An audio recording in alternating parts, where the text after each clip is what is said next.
tous. Contexte social oblige, la fête du travail sera fortement marquée par la contestation contre la réforme des retraites.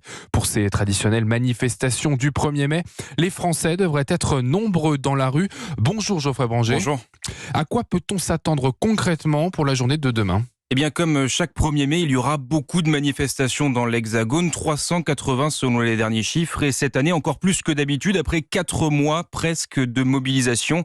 L'intersyndicale veut une fête du travail historique, mais peine de plus en plus à rassembler et livre peut-être sa dernière bataille. Pascale Coton, vice-présidente de la CFTC, qui était l'invitée d'Europe 1 ce matin.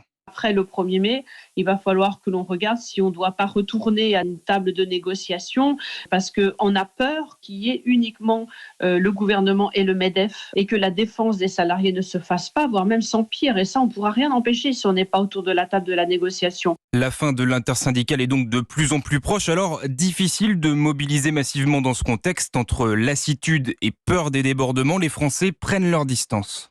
Je sais pas si ça va changer grand-chose en fait, parce que les gens ils vont manifester, mais le gouvernement il n'écoute pas les gens. Pour nous le moment il est un peu passé maintenant, on va vers l'avant et puis on a nos préoccupations personnelles donc ça rendra pas. Non je pense pas vraiment y aller, et puis vu le contexte actuel, disons que ça me donne pas vraiment envie d'y aller. Je vois que c'est assez tendu entre les manifestants et les forces de l'ordre.